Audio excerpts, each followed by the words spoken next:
Welcome to My Dog Ate My Book Report, a podcast where two weirdo 30-somethings take turns introducing each other to a formative book from childhood the other has never read. I'm Wren, and despite myself, I am on Team Go Home Gnome. I'm Brandon, and I guess I also am. Really? Well, they're Faraday.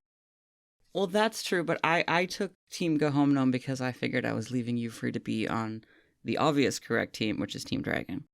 I didn't know Dragon was a team, but yes.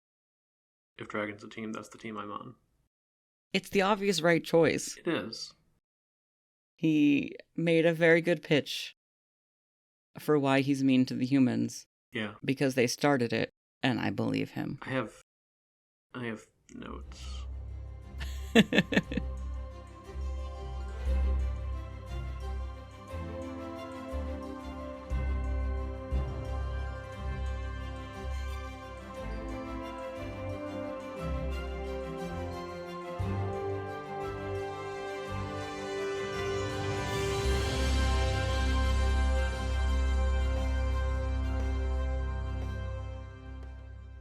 Well, today we are obviously going over one of my picks, which is, I think this is our first foray into any of the triad of fantasy author Terrys, which is a Terry Brooks book, but probably not the one most people think of. Wait, who's the third Terry? Terry Brooks, Terry Pratchett, who's the last one? Good kind. Oh, you're right. Yeah. I haven't read any of that books either. Well, we read Magic Kingdom for Sale, sold. Which is... Oh gosh, it is... I had a time trying to write the synopses here, so hear me out on this here synopsis. It's not written particularly well, but I struggled. This book tells the story of a depressed Chicago lawyer in the 1980s named Ben Holiday, which I've always thought was a really great name. He is in the middle of a life crisis, having just lost his wife to a sudden accident. He's disillusioned with his chosen profession, and he comes across an advertisement for a magical kingdom in what I assume is Terry Brooks' Land version of like the Sears holiday catalog. $1 million and a weird hike in the Virginia woods later. I'm doing finger guns here over in Brandon's direction because shout out to Virginia. And Ben Holiday finds himself indeed king of a magical world, albeit it is a failing one that is beset by demons, dragons, and a witch. I think other stuff too. I forget. The rest of this book depicts his attempts to fix the kingdom's problems, acquiring an extremely ragtag group of court staff along the way, such as Questor, the court wizard, who can seem to only summon flowers when he needs to summon way more important things. Abernathy, who is amazing, who is the court scribe, who was turned into a Wheaton Terrier by Questor, who sucks at magic. But at least it wasn't flowers. That's true. 2 kobolds who have the best names. Oh no, my brain. Parsnip? Mm-hmm. Oh no. No, the other one's name obviously isn't as good, apparently. Bunyan. Parsnip and Bunyan. 2 gnomes, who we'll get into, and a tree girl named Willow, who I feel like better names could have been chosen, but it's fine. But that's she literally becomes a willow tree. Yeah, but it's not like she's like the only willow tree in the world. We don't know that. We do know that. Maybe in Landover there's only one and it's her. No, because Ben says at a certain point when she turns into a tree, like that there's other willow trees around her. I made it. Oh, okay. Yeah, fair enough. Yeah. I Anyway, like with all, vintage fantasy novels, there are some content warnings. It's not as egregious as some, but there is the sort of generic fantasy trope, veiled fantasy racism stuff. It's it's hard to say. I think it's mostly in the direction of the gnomes, who I feel like were, I don't know, just like weirdly coded in a problematic way, but I really had a hard time putting my finger on it. But also the trolls, I feel like were slightly coded, because they were all depicted as like dark skinned and savage, and that seemed not great. But there are a few scenes where said gnomes do engage in eating of small pets. So this does not pass the does the dog die test per se. Yeah. And there are a few mentions of suicidal ideation, just in the perspective of Ben, who, does this whole thing because of his depression. So I will also add there are instances of not strictly mind control, but magical loss of agency. Yes, magical loss of agency. You're absolutely correct. Which is not leveraged to, some of where that can go, but the notion itself sometimes is uncomfortable for people. Yeah, no, you're absolutely correct there.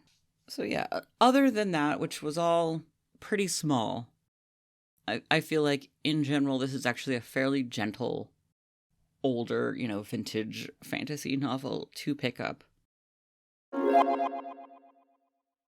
In any event, this was my pick, and I cannot remember honestly when I read this book. I think I was a teenager. I think that this was definitely sort of after I'd hit a lot of the other sort of fantasy mainstays. I had already read Dragonlance and stuff like that at this point. And I know that I read this when a lot of the sequels were coming out, because this was a favorite in my household. This was one of my mother's, if not my mother's, favorite book series.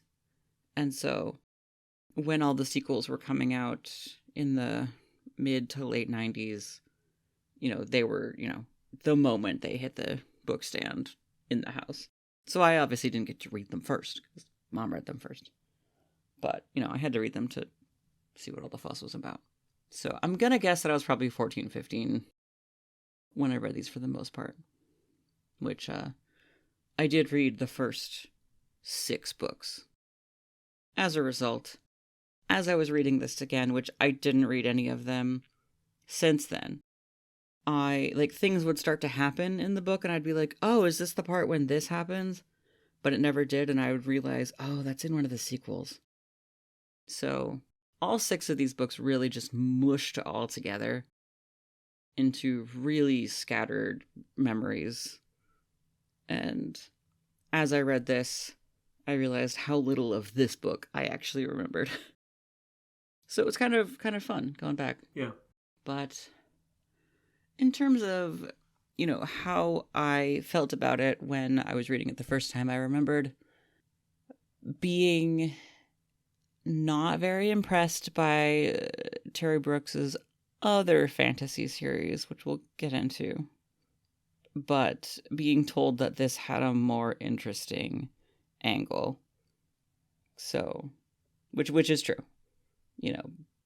I only recently learned the term isekai, which I should have Googled to get the exact definition, but what I've been able to glean from just cultural osmosis is that it's sort of when somebody from a modern era gets transported into a magical world. Would you say that's accurate? Yeah. Yeah, isekai in particular, it tends to be what the genre is called in anime and manga, and it's been having that genre has been proliferating a ton in the last 10 to 15 years in particular. Yeah, I see advertisements for it all over Instagram. Yeah, there's a ton of them. But with such intense titles. I don't know what happened in anime manga lately, but the titles are all half a paragraph long. I don't remember who said this, so it may have been, my guess is actually probably Leah, but someone in my presence at some point said that the reason the titles are like that is that they're often adaptations of light novels that are just like super numerous and kind of just need to grab you with a descriptive title. What is a light novel? Broadly, a novel form which is generally for like tweens and teens in Japan. So Okay. it's kind of, I'm sure that there's probably nuances that differentiate it from like Western YA lit, I have to imagine. But yeah, so they're... Well, Western YA definitely took every single title that is like the blank of blank and blank. Yeah. So there were no more of those to give to Japan. Yeah, so Japan had to go with, yeah, I was a blank in my other life, and then I blanked in a blank, and now I'm blank. Yes. Before this era, we might have called this a portal fantasy. Ooh. Now we're thinking in portals. Yeah. I'm like punchy today. I feel like I should preface all of this. It's not really a preface because we're like 15 minutes into the recording. But there's a hurricane happening right now outside. Yeah. I feel like it's made me slightly weird today. It seems fine. So... all of that to say that this is almost certainly the first thing that could be vaguely categorized as like an isekai / portal fantasy that I had read. Possibly. Yeah. Hard to say, but... depends. I mean, Peter Pan's a portal fantasy. Alice in Wonderland's a portal fantasy. I haven't read either of those things, so they still can count, I guess. You're right. Wizard of Oz is a portal fantasy. Narnia is a portal fantasy. Narnia was probably the first portal fantasy I read, I have to imagine. I'm trying to think if there's anything before that. I don't think there was. Well, I know that when I picked this up, I was already starting to get a little tired of fantasy. Mm-hmm. And I think what drew me to this was that it had other stuff going on. The perspective of the main character was one of a modern person trying to come to terms with all of this stuff from a modern person perspective. And that was interesting to me. I do feel like I would have wrote such... I would have liked some more of the sort of things that most people, I think, would probably find too boring for this. Like, I desperately want to know what a modern person thinks about, like, the bathroom facilities in this place. And whether or not he's got a toothbrush. He does talk about the baths. The baths sound great. So I know that hygiene is probably pretty decent. But I'm just always really interested in in things like this, about what it's like to make the transition from modern world to this sort of situation. Like, do you go to bed really early because you don't have electric lights? I just want to know. And they don't really touch on that sort of thing. Yeah. But the potential was there to talk about such things, and that grabbed me. I wanted to find something interesting in this book. Oh dear.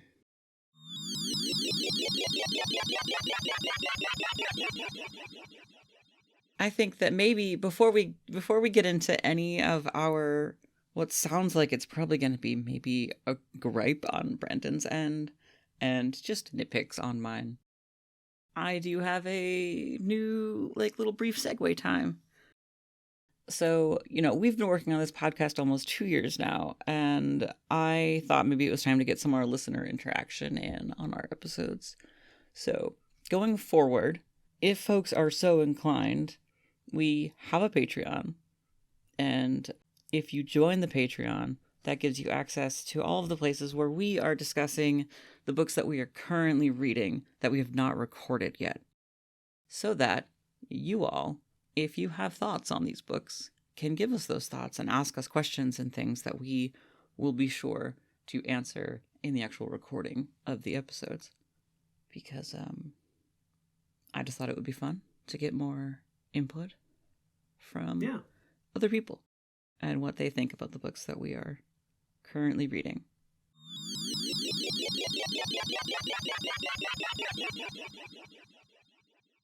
I have a lot of things that I would have done differently to improve upon this concept.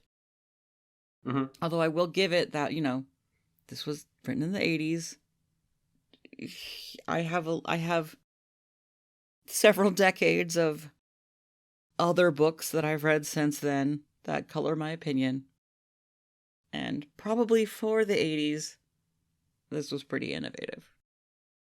See, I thought about that a little bit as I was going. I was like, do I find this a disappointing example of this genre because I'm coming to it decades too late? Or would this have been a disappointing example of this genre at the time? And I'm inclined to say it probably is the latter. Again, just because I can think of a lot of other Portal fantasies that don't necessarily do things better than this, but certainly do things before this, right? In many ways, I think that The Lion, the Witch, and the Wardrobe interacts more with the notion of characters from outside a fantasy world going to a fantasy world than this book does. As an example. Yeah, I do feel... Okay, so I'm just gonna I'm just gonna spitball out my sort of sketchy notes, and we'll go from there. I know that there's no chance in hell that Terry Brooks is ever gonna actually listen to this episode and be upset with us for picking apart this book. But the biggest point that I have, I think, is that there's so many tropes. And I don't know if they're tropes because they were already overused at this point, but if I never have to read or see another hapless dude comes across a naked girl bathing in a pond again for the rest of my life, it'll be too soon. Yeah. And sort of pivoting off of that exact thing, there are not enough female characters. And I know that was a thought that I had when I read it as a teenager. Mm-hmm. There not being enough female characters is a constant Terry Brooks problem. Terry Brooks, write more and better lady characters, please. Thank you. I think either Quester or Abernathy could have made excellent female characters. They didn't need to be dudes. And I think that either one of them might have actually been improved if they were women. Just because I think that would have been an interesting subversion of both of the tropes that they are. Yeah. But also, I know that Willow, the only good female character, because the only other female character at all is the bad witch Nightshade. But I know that Willow was my mother's favorite character. I know this because she drew Willow. She drew fan art of Willow. And I remember feeling so slightly judgy of my mom for this. Just being like, why would you like Willow so much? She's not interesting. Willow's entire characterization is, I'm a girl that can turn into a tree, and I am magically fated to fall in love with this king man. Immediately, will follow him into the ends of the earth forever. I have no personality other than I love you right now, immediate. Also, I was naked when you first met me. And I just wish she had a personality. So yeah. My biggest gripe was definitely just please, Terry Brooks. Why? Why do you do this to women? Other than that, my second biggest note was that I just wish there'd been more logistical stuff. I get very, very bored of magical solutions to things. And I went into this thinking, oh yeah, modern guy goes into this failing kingdom. There's going to be chapters upon chapters of him having to deal with the logistical problems of this kingdom. And, dealing with them with his modern day take on things. Maybe he brings some new interesting tech to the world and stuff like that. But no, every problem that he encounters, it all just snowballs and spirals and keeps hitting across more and more things, of which the only solution is magical solutions. And I get so bored of that. Yeah. There was a chapter where he went back to the castle and he was like, all right, we're gonna like do learning about this land montage learning scene. And I was so excited for that. I was like, this is it. This is great. This is where things are gonna go. Awesome. And then it turned back into needing magical solutions for things. But yeah, just now, like, from that point on, instead of him encountering a problem and then he looks over and asks Quester what the solution is, from that point on, he encounters problems and then just, like, in internal narration, we're told that he knows what the answer is because he read about it. We haven't heard about it before, but, like... yeah, he just spent that chapter, like, reading the Monsters Manual for Landover. Yeah. And that kind of gets at... I have a lot of notes. I didn't take very many notes because I have so many notes. All right, well, I've done a lot of talking, so I'm going to let you go at it. But I do want to say, I did like this book. Mm-hmm. I don't know that you did, but I did. I don't know if I did either. It brought me back to some good nostalgia, and it made me remember some of the things that I did genuinely really like about the sequels. And I do think some of the sequels fix some of my problems. But I'm going to let you go now.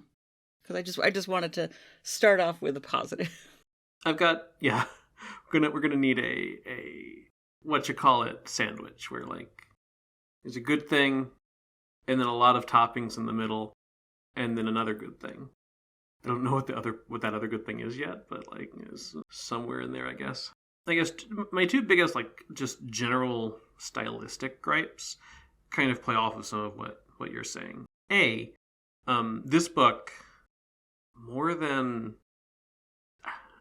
most books that I can't think of a book that I've read that has this problem to the degree this book does so much telling instead of showing. So much telling instead of showing. It's a very inside Ben Holiday's head book. Yeah.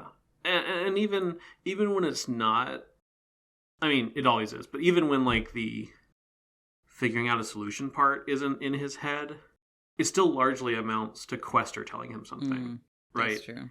So there's these layers where, like, yes, there's a lot of the book that is just literally Ben's internal narration essentially telling us things. It's not written in first person, but we're always in his head. It's, limited omniscient. So there's a lot of points in the book where it is just kind of like Terry Brooks saying, so Ben read about the crag trolls before, and he knows this. And the parts that aren't that, Quester's just telling us things in dialogue. So it's still the same.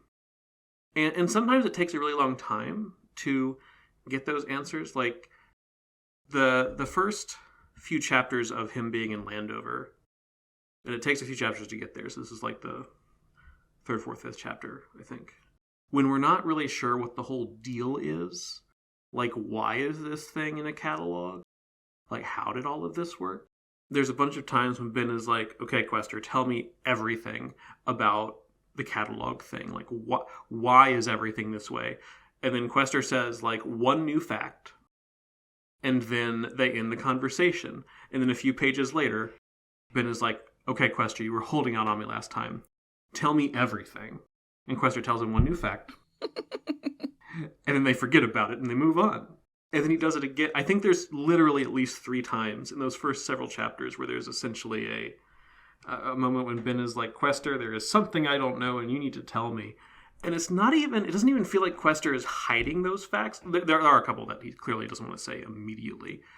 But, like, it feels less like Quester is intentionally concealing these facts or like trying to drip feed them than that, the chapter just hit the word count that Terry Brooks wanted it to be before he got to the rest of them, so something happened and they went to bed or whatever.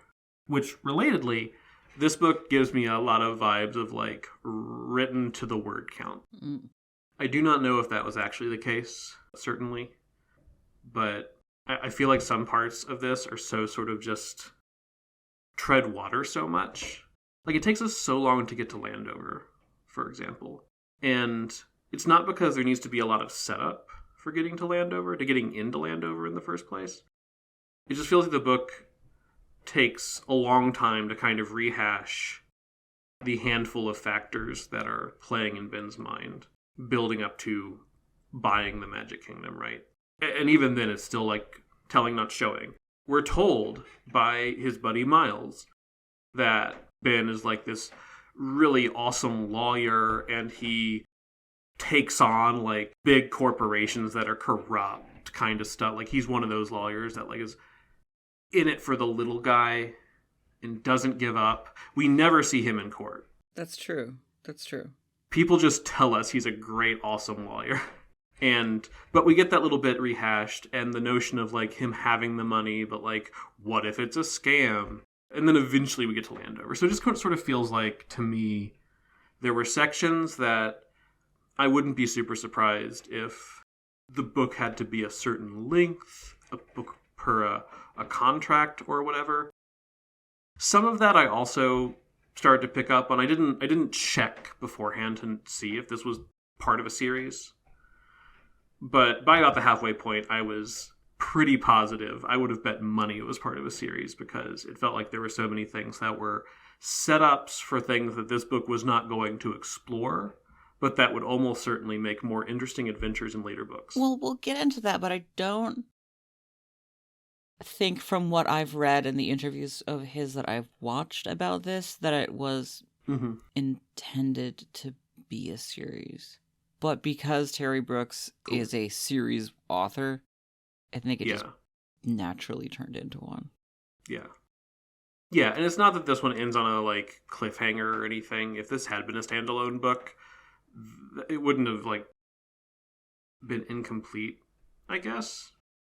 It just feels like there's a lot of threads that had potential for more things that I imagine the sequels probably pick up somehow or other. Like, for example, does the series ever have a trial of some kind? I don't remember, but I don't think so. Ack. Here's my, I was going to say like fan sequel, but I don't think that would be the right term. Here's my sequel for this book. Then, because I thought about this when I got to this part of the book. I was like, this book does not have enough left for this to be at all going in this direction. But there were glimmers of things that I was like, wait, maybe this is setting up for a sequel that goes in this direction. So, Ben's whole thing in this book is that he wanders around trying to get these various factions in Landover to pledge to him as king, because there hasn't been a king, etc. Oh, and that I'll come back to that. Because there's actually not a gripe there. There's a thought there that might have bearing on some of the background information. I'd be curious to see if it vibes with anything you know. Okay. But the nobles, just like the human nobles of Landover, are not interested in having a new king, of course, because they've been able to just kind of like run stuff. So they set Ben, after some finagling, that section actually was probably my favorite part of the book, honestly. They set Ben the task of if he can deal with the dragon Strabo, who, as dragons often do, sometimes eat their livestock and kill people and stuff. If he can deal with Strabo, they'll pledge to him. And they do this because dealing with Strabo is like, to them anyway, a functional impossibility. Mm-hmm. And it does take us a long time to build to where Ben actually does confront Strabo. He does a lot of other things before that aren't strictly related. But when he does finally meet Strabo near the end of the book, he and Strabo have a conversation. He didn't know that Strabo was a talking dragon. As you said earlier, Strabo has good reasons for being the way that he is, and stuff like that. But he also doesn't contest that he behaves the way that the nobles said that he does. And I was like, oh my god, put this dragon on trial, man. This would be good. I don't know how you convince him to like put up with it, but like, it had the makings of that kind of good courtroom drama where, like, it literally admits to crimes. Not that he thinks they're crimes, but, you know, literally admits to the bad things he's accused of. But also, B, has good reasons. Or at least defensible reasons. And it's like, you know what, Ben? If you are this hotshot freaking lawyer ruling this freaking kingdom, and you want to instill a good system of laws or something, this could go somewhere, right?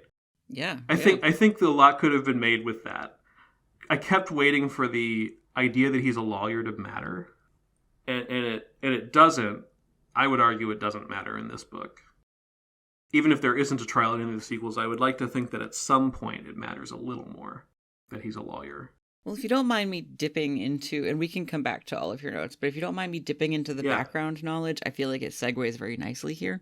Sure. I'm very surprised and totally with you that it could have and should have had more lawyer stuff, because Terry Brooks was a trial lawyer. Okay. Before he switched over to writing fantasy novels. He has the background knowledge. He should have put more stuff in there, and he did not. Yeah. Yeah, I was like, wait, is this like self-insert isekai? Yes.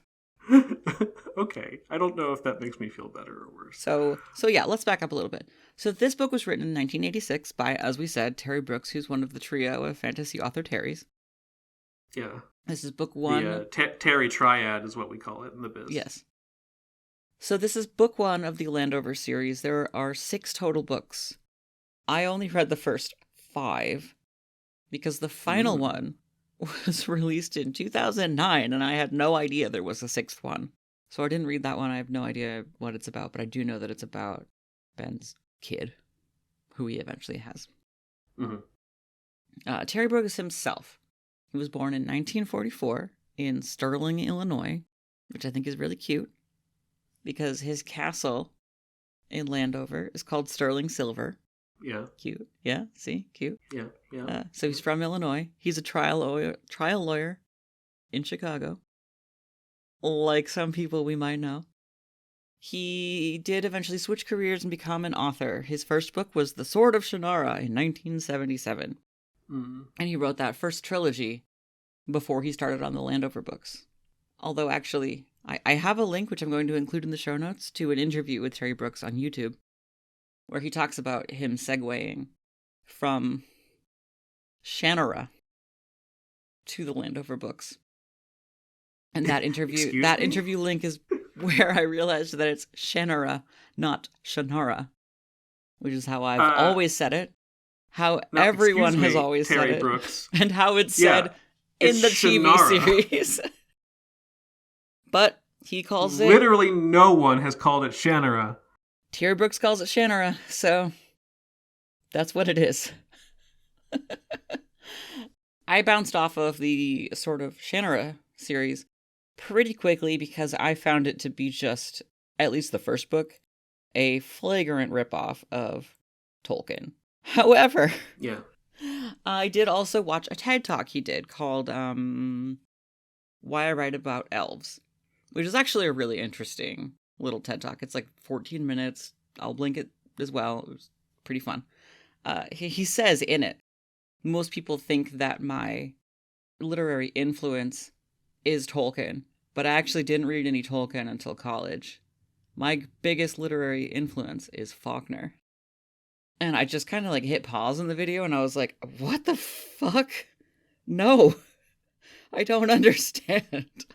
I could have swore, like everyone else, that you were just a big Tolkien nerd.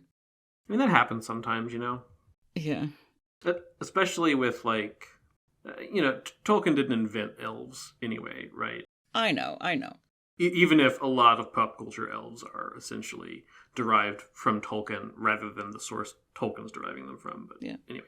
So his TED Talk is really interesting. He talks about, why he writes what he writes. And that, if you look at it any deeper than it just being elves and dragons, what he's writing about is global warming largely and religious strife. He quotes That's why I write about elves, because I find the answers to life's mysteries in that fashion. And I thought that was kind of neat. Because when I was reading this book, I was picking up on a lot of sort of environmentalist themes, and I wasn't sure if that was just like the 90s kid who watched a lot of Captain Planet in me. But he outright says there are environmentalist themes in this book, and he's trying to, explore them in a way, like just separating himself from the real world and exploring those themes in a different area to see, what he thinks about them. And I think a lot of people do that. I think that's pretty honest. So the Landover and Shannara books were all considered quite successful. And he also has a tidy little career of doing book adaptations of movies, such as he did a book novelization of Hook and The Phantom Menace, which I actually do remember reading, oddly enough. And all told, he's written over 50 books, the vast majority of which were in the Shannara series. I'm never going to get used to that. Yeah. After this recording, I will probably go back to calling it Shannara. They have been trying to make this a movie since the 1980s.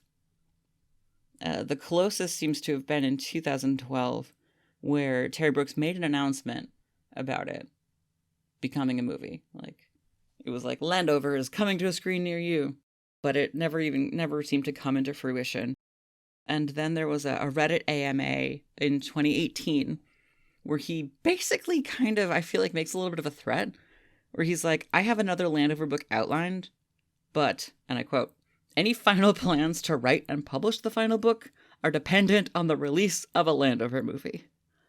So I feel like he's holding this last book over the people that currently have the rights, which is Warner Brothers, to make this damn movie, and then he'll put out another Landover book, which I found delightful. Through researching all of this stuff, I find Terry Brooks to be just like a much more interesting, funny, and delightful person than I ever would have imagined, with how disappointed I've often been with his books themselves.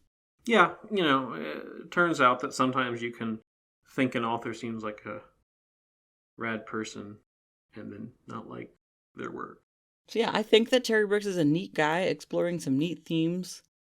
I wish he'd put more lawyer stuff in his books, because he knows it. Yeah. I was just generally surprised how little Ben being from another world mattered. Yeah.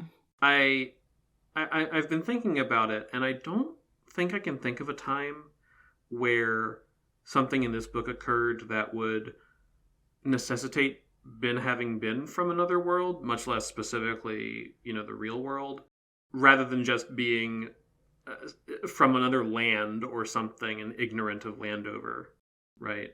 I think the book would be largely unchanged if you were Ben is actually a random guy from some far-off land, and one day he learns that actually, by some twist of bloodline, he's actually the only remaining heir to the throne of this place halfway across the world that he's never heard of, Yeah, so much more could have been done with the, just the dichotomy of Landover versus the real world. I was really excited when the boxing gloves came out. Oh, yeah. And yeah, I thought that was going to be something, too. Side note, as soon as that happened, I was like, oh, shit. Is this why I've had a lifelong fixation with learning how to box? Because I never really watched boxing. I just had this concept in my mind of, it'd be really cool to learn how to box. Yeah. And I am currently taking boxing lessons, and I think I might have to blame Terry Brooks. Yeah, But yeah, when the boxing gloves came out and he challenged that guy, I thought that it was going to be, instant victory. I thought he was just going to beat that guy's butt because he was a, scrawny, fast guy with boxing lessons. Yeah. But he got his shit stomped. Yeah, earlier, I mentioned that is probably my favorite part of the book when he's dealing with the nobles. Mm-hmm. Because I feel like that's the moment where, we get Ben's ability to read a room to a degree, negotiate, debate. Mm-hmm. And it does have that, like, bit of the real world coming through with ultimately the boxing thing. And I thought it was cool that, like, he, he wasn't automatically winning, certainly, because the noble whose name I can't recall off the top of my head, Callan. My brain immediately went to Charbronian, but I know that's a person we know. That's not his name. Calibron? Yeah, something like that. Anyway, like, he's this big muscle dude who probably knows his way around some medieval weaponry and everything, and so Ben has the odds stacked against him. Callandbor. Yeah, right, Callandbor. but Ben's able to kind of handle him better than they expect for a bit because he's got this boxing training. I wish that scene had gotten to play out more fully, but it's interrupted by the paladin, which is, the magic solution that comes when you don't know that you need one right now. So to piggyback off of, oh gosh, I finally said to piggyback off of, I'm a real podcaster. Yeah. I'm just going to take a moment to cringe. To bounce off of what you said about, the instances where he's like reading a room and doing some sort of like, verbal sparring. There are so many scenes where that's happening. And he's taking in what the other person is saying. Because, Ben goes around the kingdom trying to get different lords on his side, failing at every turn. But there's always a moment in these interactions and these discussions that he's having with them where I'm like, oh shit, yeah, he's using his lawyer skills and he is going to verbally outmaneuver this guy. But he never does because there's always this magical problem the guy has. Yeah. That Ben can't maneuver around with his lawyer skills. And maybe that's the point. Like that the real world is just even, if you're incredibly skilled in the real world, you're still a useless fop in this one. Because it's all magic and you need to learn how to control the magic. But I find magic boring. Yeah, it's weird. Because I think there are moments that are meant to make that point. Like the entire misadventure with the crag trolls, I think, is pretty clearly meant to be this little episode is going to knock Ben on his ass and show him that even though he's done that research montage, he doesn't know yet how to deal with the people of this world, right? Because he clearly hopes that there's some negotiation that can happen or something like that, but the trolls just like capture them. I think that my favorite part of the book probably was that section. After his research montage, he finally gets, that scene where you're a new monarch and people come knocking on your door with a problem. And those people that come knocking on his door are the Gahome gnomes. The Gahome gnomes are a just massively disliked people in Landover for a bunch of reasons, valid and not. And this was also the part where I felt like it got a little too close to sort of like, I don't know, like potential real-world racism tropes. And Terry Brooks himself says that he does basically slap a coat of paint over real-world religious and social things. So I don't know if this was on purpose or not, but I feel like the Gahome gnomes were definitely sort of coded as a group of people who are sort of widely persecuted and disliked just because they spread out a lot and are kind of like unhygienic and look like ferrets. Yeah. But then they toss in, also they eat dogs. And I'm like, ooh, this could hit a lot of different bad racial stereotype tropes here. Yeah, I hadn't really thought much about that particular. Yes, I guess so. I was too distracted by the fact that nobody seems to know what cannibal means in this world. Right. Oh my gosh, yeah, Abernathy keeps talking about them being cannibals. Yeah. And I think he just means they eat things like me because I'm a dog. Yeah. However, so even though I was sort of like inwardly like, ooh, I don't like this characterization here, and I feel like this is racist to me, and I can't really put my finger on it, it did lead to the only section of the book where I felt like he was trying to be kingly without a magical solution. He went and he, so these gnomes, their problem was that they accidentally ate the pet of a crag troll, and so the crag trolls came and kidnapped all of their people. And so Ben goes to the crag troll land to try to free the rest of the gnomes. And things go to crap. And I thought that was kind of fun. I thought for a minute there that he was going to talk the trolls into like a diplomatic solution. But again, we got thrust into, no, the dungeon master here says the plot needs to go this way. So we're getting railroaded. Yeah. That's actually kind of what this book felt like to me. I felt like I was in a video game where I desperately kind of want to like roleplay my way out of certain situations, but the video game has rails and needs to go a certain way. Okay, I gotta break in here for a sec. Can we replay the tape about half an hour ago or whatever when I was like about to say the thing about lawyering, I think, and then I thought of something else and I was like, no, I have to stay on the dragon. We're here. This felt like the setup for a video game to me.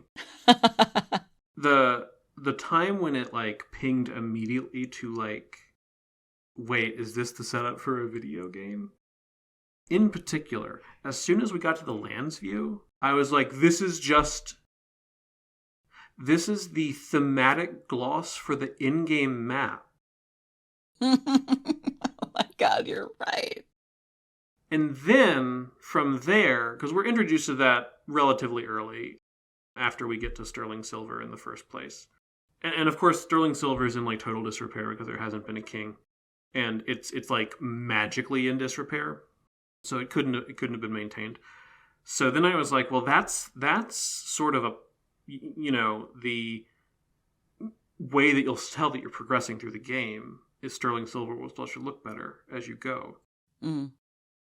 And then it launched into been visiting all the different factions in Landover, and it's like this. Now this is just Dragon Age. I've never played Dragon Age. Multiple Dragon Age games are predicated essentially on, for a variety of plot reasons, your character has to visit these 4 or 5 different factions to like convince them to rally against the greater threat or whatever the case may be. And it comes down to the whole thing that, of course, whenever you go one place, they're like, hi, we'd love to help you, but we have this problem. And it's like, well, okay, I'm going to solve that problem for you, so you'll help me. Or we don't want to help you, but if you do this thing we think is impossible, then we'll help you. Ha, ha, ha. And then you're like, well, okay, I'm the protagonist. I guess I got to go do... Anyway, like... Mm-hmm. And Dragon Age is not the only game, obviously, to do that. Although Dragon Age Inquisition does literally have you setting up in a castle and people coming before you with problems that you have to help with. You saying that about the lands view, though, there were several times where I was like, use the lands view. He's all like, how are we going to find these captured gnomes? And I'm like, well, go visit the crag troll place with your lands view. Magical mirror device thing. He doesn't do it. There are so many times when he could get important and necessary information before walking into a situation by going up to his attic and looking at it in the magical portal. He doesn't do it. I don't understand. Yeah, ironically, many of the problems that had a magical solution that was already established, nobody mentions. But yeah, so a lot of these things, I was like, if we get to this recording and you tell me that Terry Brooks was a game designer at some point, I would be like, yep, that tracks. So we didn't hit a question that I usually ask, but I feel like I already know the answer. What do you think you would have felt about this book if you read it when I read it at, let's just say, 14, 15? I'm not confident I would have finished it. Oh, no. Oh, no.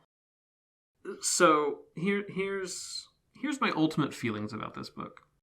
We've talked before, especially when we did The Hero and the Crown, Mm-hmm. about how I have never been, and definitely like as a teen was not super into traditional medieval fantasy. Mm-hmm. And in the context of The Hero and the Crown, that was kind of a, this court intrigue and horse stuff is like stuff that I actively don't really care about. But there were some parts of that book I also really, really dug, and it was super cool. This book doesn't have that second thing. Mm-hmm.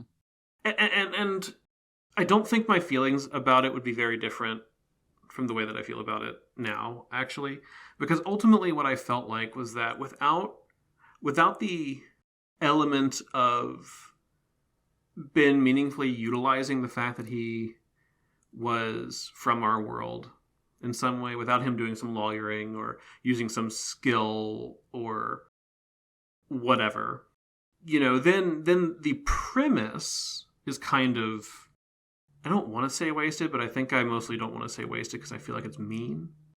Mm. And then it's down to, well, is the world he has to learn about interesting? And for me, it just isn't. It's too by the numbers. So it just kind of, I came away from it feeling like it was just sort of one of the most pedestrian fantasy novels I can imagine. It had so much potential. Right. Again, the sequels to this, to the Landover stuff, I feel like that's where the good stuff is. Yeah. Because the stuff that I remembered being really excited about did not happen. And I'm like, oh crap, I guess it was in the sequels. Because another spoiler alert, there's a whole section, I think maybe even an entire book, I can't say for sure, where Abernathy and Quester get stuck in the real world. Yeah, I was wondering if there was ever going to be that kind of thing as well. And that's way more interesting. Mm-hmm. Yeah, so I didn't, knowing that it was a portal fantasy or an isekai, I came in expecting that kind of thing. Also possibly expecting a more comedic tone. I think that's because I spent a lot of time just browsing bookstores as a kid. Like a lot. And it was always basically just the sci-fi fantasy section.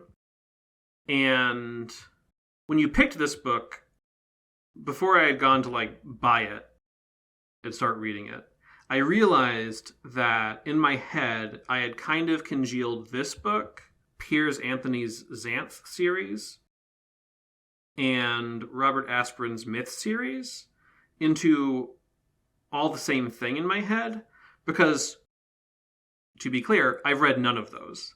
But because the last names are A's and B's, and they have similar covers, and those other two series have very punny titles in the same sort of way that, I guess, Magic Kingdom for Sale Sold is not a punny title, but it's kind of an offbeat, this is going to be a weird thing title. Mm-hmm. My brain put all of those things together into this imagined gestalt of some kind of weird, maybe Douglas Adams adjacent fantasy thing, based solely on seeing these book titles countless times for years in proximity on a shelf. Yeah, I definitely thought it was going to be tonally different as well, because like I said, I couldn't remember very much about it, and I think that I went into this thinking that it was going to be more tonally adjacent to one of the other Terrys, Terry Pratchett, thinking that it was going to be just a bit more, off-kilter, weird. Well, and I ultimately don't mind that the tone was different. I was kind of prepared for the comedic tone to fall flat because I tend not to be. I'm not a huge fan of Douglas Adams, to be sure, for example. So I read all of the Hitchhiker's Guide books in high school because it was required to be in the cool crowd, which is to say the nerds in advanced English. But they weren't exactly things that I derived a lot of enjoyment from. A lot of my friends were much more genuine Douglas Adams fans, and I was kind of also there. When it became clear that things were not, it wasn't a parody, right? Not that there isn't levity, obviously. Quester's entire shtick is half comic relief in some ways, there were those times when, whether it was waiting to see if Ben was going to apply his knowledge in a, Connecticut Yankee and King Arthur's Court sort of way, or when we started to get into the what the actual plot was with getting Landover in the catalog in the first place, and we learned about who Meeks actually was, and that he was working for this, in this book at least, unseen prince character who didn't want to be saddled with being king and had escaped to the real world and was living off the money. And that Meeks probably killed people who didn't stick with it. Mm-hmm. All of that stuff, I was like, okay, that's kind of neat. I hope I see that go somewhere. And the fact that it didn't was one of the factors that I was like, oh, that's obviously a later book. And you also have the thing where, Strabo can move between realms. But he says this really interesting thing, that he can't go to places where they don't believe dragons are real. Mm-hmm. And it's not an offhand comment, but it's not one that Ben digs into much. But I was like, okay. So now I'm thinking about the cosmology of this universe. Does Strabo literally mean he can't go places where they don't believe dragons are real? Or does he mean that he can't go places where dragons aren't real? And he's just using the word believe as kind of a little bit of a metaphor almost. And I was like, I really want to see what happens now that Strabo has placed in my head the notion that he could maybe travel to other worlds, but not ours necessarily. I'm kind of like, but okay, if enough people in our world were convinced dragons were real, would he suddenly be able to be here? I kind of want to know. I want answers to these questions, and it's just not really, we don't get those kind of answers. I think there were a lot of setups that did interest me to see, but I feel like the payoffs for things that did pay off in this book were pretty, I don't want to say predictable strictly, but just very basic, I guess, as fantasy goes, to the point that I'm not super convinced that the sequels would necessarily pay off things the way that I would like them to. It sounds like they probably would. Maybe I would find some benefit to visiting them at some point if I ever feel up to it. But as it stands, though, I feel like this book is about 1/3 of a novel, but the length of a novel. Here's what I want to know. Okay. This is a call. This is a call to our listeners. All right. For a piece of information. If you are, let's say, if you were born after 1995, maybe? Then they're probably not listening to us.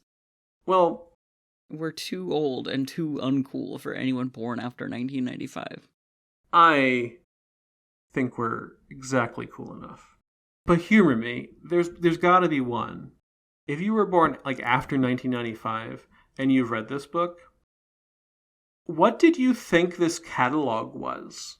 What did you think the purpose of this catalog was, in the real world? Setting aside the weird part of having a Magic Kingdom for sale in it.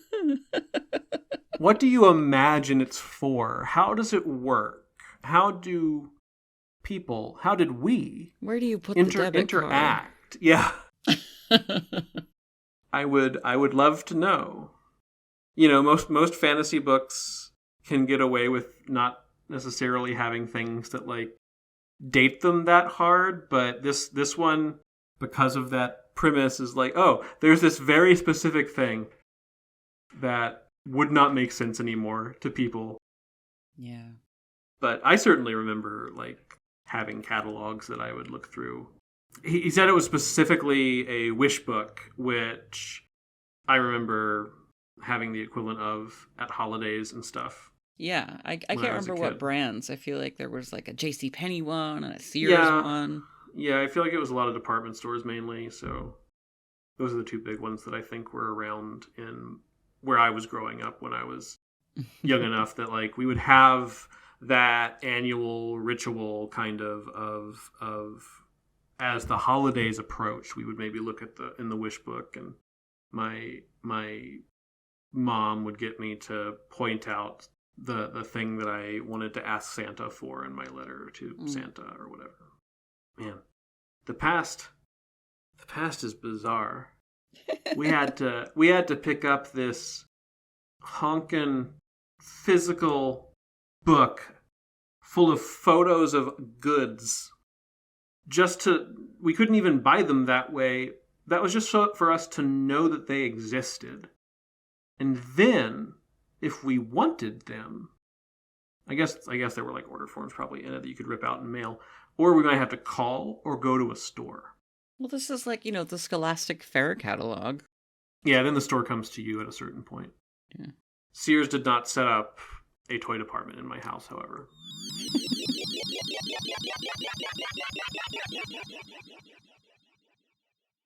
So, at a certain point in the book, when Ben Holiday is basically out of options, he goes to the spooky witch, and she convinces him to go to the fairy world to get a magical MacGuffin for her, and then she'll help him with his problems.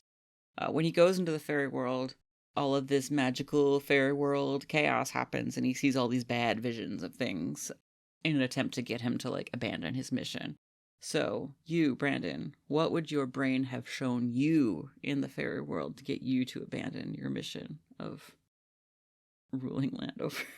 Or whatever better mission you have. It would probably just be, hey, Landover's full of giant spiders. You just haven't met them yet. And I'd be like, okay, I'm out. I'm just gonna go. I'll take my chances with Meeks trying to murder me so he can keep my $1 million. It's not entirely a joke. I think that might actually... No, that's fair. I did say that, or I do say that I do think that Meeks murdering everyone that comes back, failing as king, closes a plot hole. I felt like it wasn't really a plot hole so much as I was sitting there like, why aren't these people coming back and telling everyone about this magical world that exists? Oh, because the wizard murders them. I get it. Okay. Yeah, that part was... I think that understanding that plot and the way that it unfolded in a couple stages, and that was one of the areas where like Quester was withholding significant information on purpose, and it took us a ways into the book to get the whole story about how Meeks probably kills them. I thought that was really pretty good and kept me wanting to know more about that, and I wish that we had built up to dealing with that at the end of this book instead of fighting the mark. Peach time. I don't know. I've been thinking about how many peaches this gets. I'm going to, I think, just be kind because I did enjoy it. I was compelled, and it made me remember good childhood feelings, which I think is part of the joy of this podcast. Yeah, absolutely. I'm going to give it a 2.5. You're absolutely allowed to say that the magic has held up to some degree. It hasn't. Or entirely. It hasn't held up. The magic has not held up, but the magic was able to be recalled. Yeah. I think this is like a one peach situation. I've been trying to figure out if I need to reserve one peach for like actively bad. Because I don't know that this is actively bad. I think it's fair for one peach. Like I can imagine that eventually, if we make this podcast for long enough, I feel certain that we will find our way into something that is just an actively bad, unpleasant book. And this was fine. It was just boring. To me, anyway. There were glimmers of a more interesting thing that just didn't go anywhere in this book. So I think I'm like at 1. All right. it definitely felt like one of the longer slogs for me so far of this podcast. And that is why my next pick for you is very brief. But my next pick is not what we're doing next. What are we doing next? Yeah, I'm gonna see if I can break you. Not that this book broke me. This book definitely would have been higher than like Lost on a Mountain in Maine if it were 200 pages shorter. I'm sorry I'm throwing shade at a lot of your books right now. I hope I'm not just turning into all of your picks are awful. Some of my picks have been awful. None of them. Weirdly, I think you probably are most critical of one of the ones that I liked the most. Pet Sematary? Pet Sematary, yeah. I actually... That was because, like I said, I found myself judging it against some of Stephen King's other books. Right, which I adore. And I I don't have that. I knew that Stephen King could do better. I had the pleasant surprise of coming to an author I had never read, who I expected to be long-winded because all of his books are so long, and finding that I didn't feel like it was that, even though they are in a quantifiable sense very long. Next, we're going to do a book that is short, but will probably feel extremely long. Flatland, A Romance in Many Dimensions by Edwin Abbott. I've never heard of this. It's 96 pages long. Ooh. Cozy. Probably not going to feel that, but we'll see. I decided to you know, we've been playing it safe with some, you know, straightforward fantasy and sci-fi and things of late, and a bit of like schoolroom comedy. I just decided I've got to veer directly into the bizarre. Just straight in. All right. Well, my Dog Ate My Book Report is produced and edited by the hosts Wren and Brandon, each of whom can be found on Twitch as Pikorito and WrenOuttaTime, respectively. Actually, it's the other way around. Shit. Just look at the show notes, it's fine. The music used in this podcast was licensed by Epidemic Sound. Our icon image was illustrated by Cindy Lau. Have a question or comment for the team? You can find us on our website, which links to all of our socials at dogatemybookreport.blueberry.net, or by emailing at dogatemybookreport@gmail. We would be super excited to know what books you loved growing up. And if you have thoughts on the books that we are currently reading, by checking out our Discord. I have another question for the youths. Okay. Dear youths, what do you think Quester is doing in the sentence? This is like during the boxing match. So I'll give you a thing that I think the word mouse in this sentence is referring to a bruise in like boxing lingo. But youths, what do you think Quester is doing in this sentence? Later, High Lord, Quester answered, dabbing at a mouse already beginning to form under one eye. I hate you so much. Thanks for listening.